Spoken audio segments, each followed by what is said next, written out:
뿌리는 깊게, 가지는 넓게, 열매는 풍성하게. 나른한 목요일 오후 2시, 성도들과 함께 모여요. 말씀의 뿌리를 내려요. 우리 다 같이 말씀으로 살아요. 목요일 오후 일시 낮은 가족과 함께.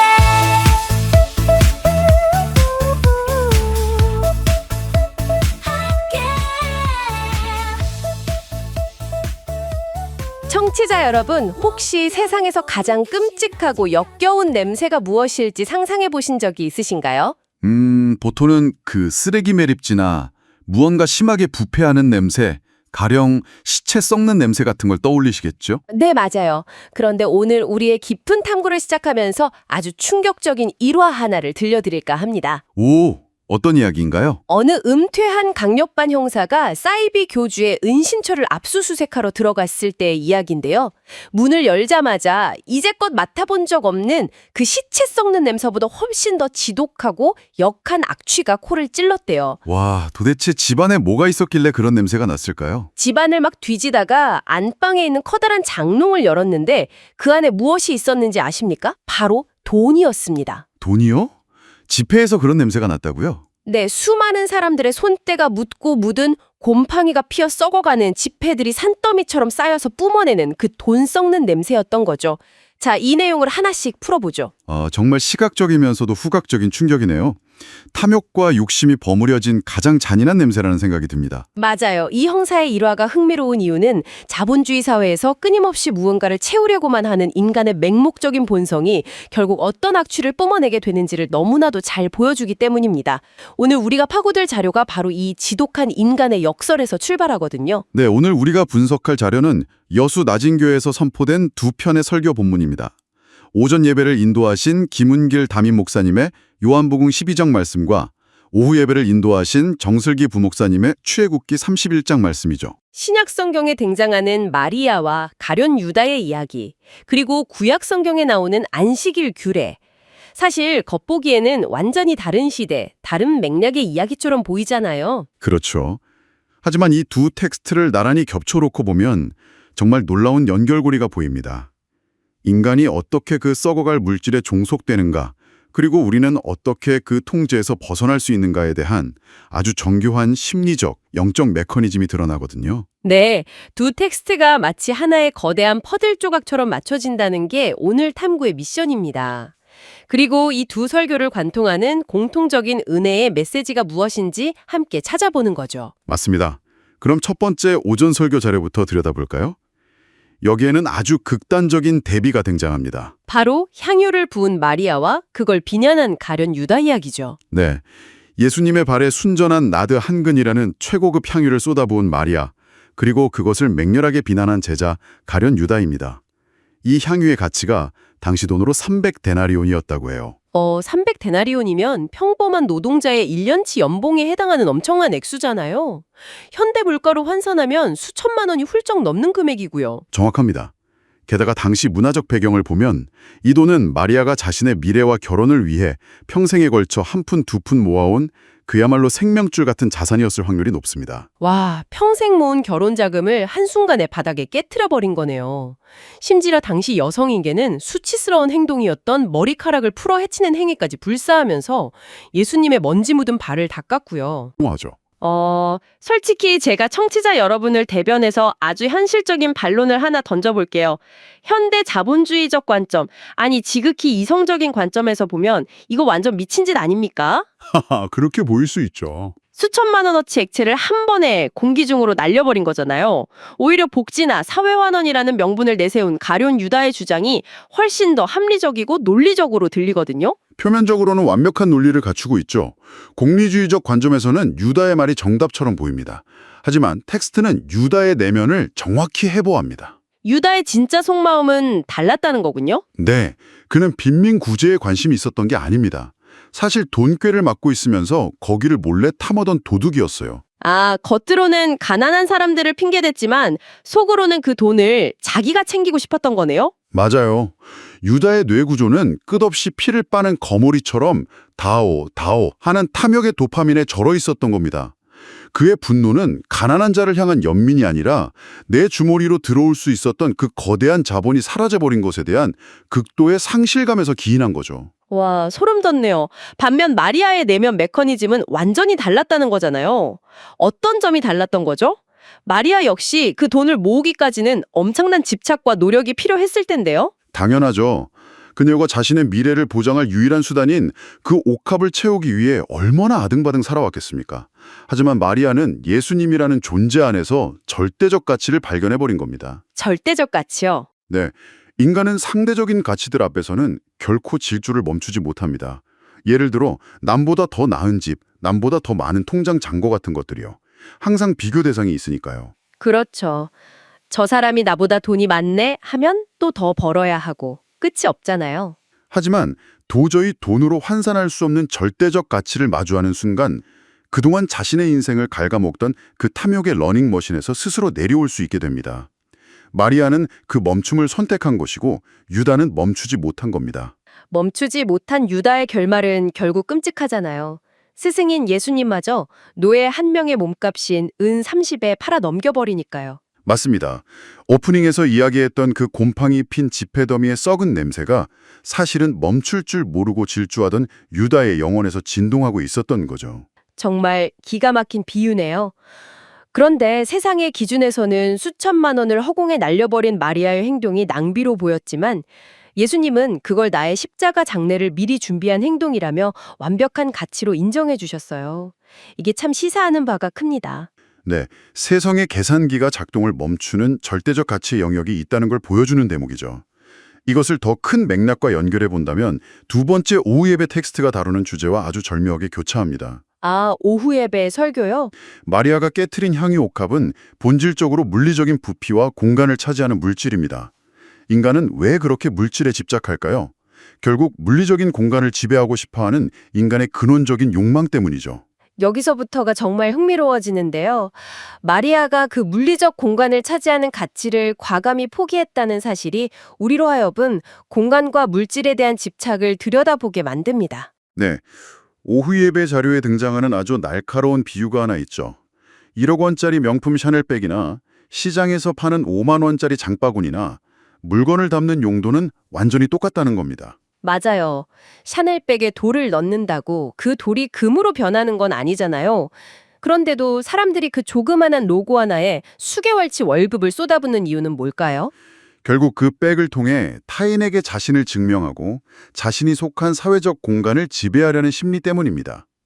현대인들이 넓은 평수의 아파트나 더 거대한 배기량의 자동차에 집착하는 것도 동일한 심리적 기제고요. 우리는 끊임없이 남들에게 보여주기 위해 스스로 물질의 노예로 전락하고 마는 거네요. 그렇죠. 그런데 창세기 기록을 분석해 보면 아주 놀라운 사실을 발견할 수 있습니다. 하나님이 우주 만물을 창조하시고 수많은 물리적 공간과 찬란한 피조물들을 만드셨지만 그중 어떤 공간이나 물건에게도 거룩하다고 말씀하시지 않았어요. 그럼 무엇을 거룩하다고 하신 거죠? 최초로 거룩하게 구별된 것은 물리적 실체가 없는 제7일, 바로 시간이었습니다. 태초에 존재했던 유일한 성소는 공간이 아니라 시간 속에 있었던 겁니다. 잠깐, 여기서 거룩하다는 종교적인 단어를 우리 일상의 감각으로 조금 번역해 볼 필요가 있겠네요. 단순히 막 천사들이 하프를 켜는 신비로운 분위기가 아니라 이 텍스트의 맥락에서는 자본주의적인 계산법과 거래의 논리로부터 완전히 분리되었다는 뜻으로 읽힙니다. 아주 정확한 해석입니다. 그런데 인간은 참 어리석게도 그 영원하고 거룩한 시간을 가꾸는 대신 언젠가는 부서지고 썩어버릴 물리적 물건들에 온 마음을 빼앗깁니다. 여기서 오후 설교에 등장한 정슬기 부목사님의 개인적인 일화가 이 부조리를 너무나 코믹하면서도 뼈아프게 찔러주더라고요. 그 300 사이즈 크록스 에피소드 말씀이시죠? 네, 목사님이 발 사이즈가 무려 300이라서 맞는 신발을 구하기가 힘들대요. 그래서 이태원까지 가서 큰 마음 먹고 10만 원이 훌쩍 넘는 대왕 사이즈 크록스를 하나 장만하신 겁니다. 아주 소중한 신발이었겠나. 그렇죠. 그 소중한 신발을 신고 수련회에 갔는데 예배당에 들어가려면 신발을 밖에 벗어두고 들어가야 하잖아요. 근데 예배가 시작됐는데 목사님 머릿속에는 온통 누가 내 귀한 크록스를 훔쳐가면 어쩌지 하는 불안감만 가득했던 겁니다. 사실 300 사이즈면 일반인은 훔쳐가도 커서 신지도 못할 텐데 말이죠. 그러니까요. 이게 참 웃기면서도 슬픈 이야기입니다. 네, 보물이 있는 곳에 내 마음도 있다는 성경 구절이 현대인의 일상에서 어떻게 발현되는지를 정확히 보여주는 사례예요. 인간은 무언가를 소유하는 순간 그것의 주인이 되는 것 같지만 심리적으로는 오히려 그 물건의 통제를 받기 시작합니다. 제 생각엔 이게 현대인들의 스마트폰 배터리 강박이나 초고가 전자기기 모시기랑 똑같은 심리 같아요. 우리가 100만 원이 훌쩍 넘는 최신형 스마트폰을 사놓고 혹시라도 스크래치가 날까봐 두껍고 무거운 케이스를 씌운 채 벌벌 떨며 들고 다니잖아요. 맞습니다. 내가 기계를 산 건데 기계가 내 신경과 감정을 통제해버리는 거죠. 우리는 끊임없이 물건을 채워 넣으며 안도감을 느끼려 하지만 사실은 우리 스스로가 그 물질이라는 감옥 안에 갇혀버리는 꼴입니다. 와, 물질이라는 감옥. 정말 와닿는 표현이네요. 그렇다면 거기서 어떻게 빠져나올 수 있을까요? 바로 그 지점에서 이 두 번째 설교 텍스트가 아주 강력한 영적 사회학적 해법을 제시합니다. 그 썩어질 물질과 통제 불가능한 집착의 노예 성패에서 벗어날 수 있는 유일한 탈출구가 바로 안식일, 즉 주의를 지키는 행위라는 겁니다. 그래서 이 모든 게 도대체 무슨 의미일까요? 단순히 일요일에는 쇼핑몰 가지 말고 외식하지 말고 지갑을 닫으라는 그런 금욕주의적인 규칙인가요? 그렇게 오해하기 쉽죠? 현대인들에게는 돈 쓰지 마라. 이 말이 너무 고리타분한 제약처럼 들릴 수 있거든요. 당장 일주일 내내 스트레스 받고 주말에 돈 쓰는 낙으로 버티는 직장인들이 수두룩한데요. 이 설교 자료가 흥미로운 이유는 주일의 무소비를 단순한 도덕적 규칙이 아니라 자본주의의 심장부를 겨냥한 적극적인 영적 저항으로 해석해낸다는 점입니다. 영적 저항이요? 네, 현대사회에서 돈은 인류를 움직이는 가장 강력한 동력이자 우상입니다. 우리는 월요일부터 토요일까지 내가 무엇을 얼마나 생산하고 소비하느냐로 자신의 가치를 증명하도록 강요받잖아요. 맞아요. 내 연봉, 내 차, 내가 사는 동네로 나를 증명해야죠. 그런데 일주일에 단 하루, 소비와 생산이라는 그 거대한 자본주의의 톱니바퀴에서 스스로 걸어나와 멈춰서는 겁니다. 이것은 나의 가치는 내 통장 잔고나 내가 걸친 명품에 있는 것이 아니라 내 존재 자체로 충분하다고 선언하는 혁명적인 행위인 것이죠. 아, 단순히 지갑을 닫는 게 아니라 내가 돈의 노예가 아님을 증명하는 선언이라는 거군요. 물질의 압박에서 스스로를 해방시키는 참된 자유의 선언이네요. 이 대목에서 아주 중요한 질문이 하나 떠오르는데요. 왜 출애굽기 31장에서는 안식일을 어기는 자, 그날에 일하는 자는 반드시 죽일지니라 그 생명이 백성 중에서 끊어질 것이라고 무섭게 경고했을까요? 사실 그 부분 읽을 때 약간 섬뜩하잖아요. 아니 주일에 돈 좀 썼다고 일 좀 했다고 사형이라니 사랑의 하나님 치고는 너무 과혹하고 율법적인 협박 아닌가요? 과연 그 죽음이라는 것이 말을 안 들었을 때 내려지는 징벌적 사형 선고인가 하는 점을 생각해 봐야 합니다. 텍스트를 깊이 분석해보면 이것은 형벌이 아니라 철저히 생명의 메커니즘에 대한 원인과 결과를 설명하고 있어요. 생명의 메커니즘이요? 그게 무슨 뜻이죠? 예를 들어 우주비행사가 우주 유영을 하다가 모함과 연결된 산소 공급줄을 스스로 끊어버렸다고 가정해보죠. 그 우주비행사가 죽는 것은 누군가 그에게 벌을 내렸기 때문인가요? 아니죠. 생명을 유지할 수 있는 유일한 공급원을 스스로 차단했기 때문에 일어나는 아주 자연스러운 결과죠. 정확히 그겁니다. 하나님이 창조하신 시간 속의 성소인 안식일은 인간의 영혼이 숨을 쉴 수 있는 유일한 영적 산소 공급기입니다. 자본주의라는 우주 공간에서 끝없이 부유하며 썩어갈 것들을 주워 담느라 이 거룩한 시간과의 연결을 끊어버리면 영혼은 질식해서 죽을 수밖에 없다는 거예요. 식물이 뿌리 잘리면 죽듯이 너무나 당연한 이치네요. 네, 위험한 절벽 앞에 접근 금지 팻말을 세워둔 것이 형벌을 주기 위함이 아니라 생명을 살리기 위함인 것처럼 말이죠. 이 엄중한 죽음의 경고 이면에는 인간을 기계나 자본의 부속품으로 전락시키지 않으려는 극단적인 사랑의 메커니즘이 작동하고 있는 겁니다. 그렇군요. 결국 안식일은 고대 이스라엘 백성들에게 그리고 오늘날의 우리에게 나의 생명과 가치의 근원은 이 썩어질 세상의 물질이 아니라 당신에게 있습니다. 이걸 확인하는 영원한 언약의 표징이 되는 거네요. 완벽한 요약입니다. 자, 여기까지 오면 청취자 여러분 중에는 마음이 뜨거워지면서도 한편으로는 엄청난 부담감을 느끼는 분들이 계실 것 같아요. 어떤 부담감일까요? 내 1년치 연봉, 내 전 재산을 다 팔아서 헌신하고 옥합을 박살내야만 하는 건가? 이런 죄책감이 들 수 있거든요. 이 현실적인 간극은 어떻게 좁혀야 할까요? 설교자들 역시 텍스트를 분석하면서 바로 그 지점, 평범한 사람들의 딜레마를 정확히 꿰뚫어 보았습니다. 그래서 오전 설교 자료의 후반부에는 마리아의 헌신만큼이나 중요하게 다뤄지는 아주 따뜻한 디테일이 하나 숨어 있어요. 오, 그게 뭔가요? 바로 마리아의 언니 마르다의 변화된 심리 상태입니다. 마르다요? 성경에서 늘 주방에서 앞치마 두르고 바쁘게 요리하던 그 마르다 마인가요? 맞습니다. 과거 다른 텍스트에 기록된 마르다의 심리 메커니즘을 보면 철저히 거래적이었습니다. 아, 기억나요. 동생 마리아는 예수님 발치에 앉아 말씀만 듣고 있는데 자신만 부엌에서 뼈 빠지게 요리를 하고 있으니까 억울해서 불평했던 그 장면이요. 네, 내가 이만큼 노동을 했으면 동생도 와서 도와야 하는 거 아닙니까? 하면서 예수님께 불평을 터뜨렸던 인물이죠. 자신의 노동을 공로로 여기고 남과 비교했던 전형적인 인물입니다. 그런데 오늘 요한복음 12장의 잔치자리에서 묘사된 마르다를 보면 아주 놀라운 내적 변화가 일어났음을 알 수 있어요. 겉으로 보기엔 똑같이 음식 시중을 들고 있던데 내면이 어떻게 달랐다는 거죠? 행동은 똑같지만 그 행동을 추동하는 동력이 완전히 바뀌었습니다. 불평과 원망이 감쪽같이 사라졌어요. 동생 마리아가 그 엄청난 액수의 향유를 깨트려서 사람들의 비난을 받을 때 마르다는 결코 동생을 말리거나 화내지 않습니다. 예전 같았으면 당장 등짝을 때리면서 잔소리를 했을 텐데 말이죠. 그러니까요. 오히려 속으로 내 동생 참 잘했다. 우리가 발견한 이 예수님이라는 가치는 그 어떤 것을 깨트려도 아깝지 않은 분이지. 라며 자신은 묵묵히 그러나 완전한 기쁨으로 예수님의 장례를 위한 마지막 만찬을 준비하고 있었다는 겁니다. 아, 그러니까 진정한 가치를 발견했다고 해서 모두가 생업을 내팽개치고 마리아처럼 극단적인 퍼포먼스를 해야 하는 건 아니라는 거군요. 맞습니다. 하나님은 인간의 뇌구조나 기질을 획일화시키려 하지 않으십니다. 마리아에게는 마리아만의 과감한 옥합이 있고 마르다에게는 마르다만의 일상적인 옥합이 있는 겁니다. 각자의 모양대로 가치를 채우는 삶이네요. 네. 주방에서 묵묵히 요리하는 마르다의 일상적인 노동 역시 그 내면의 동기가 거래와 불평에서 절대적 가치를 향한 기쁨으로 전환되었을 때 마리아의 향유 못지않게 거룩한 혼신으로 인정받는다는 거죠. 이 지점이 진짜 큰 위로가 되네요. 각자의 삶의 자리, 각자의 모양대로 헌신하되 그 중심에 있는 맹목적인 탐욕의 스위치만 뜨면 된다는 거잖아요. 정확합니다. 청취자 여러분, 오늘 당신의 고장난 내비게이션은 어디를 향해 있나요?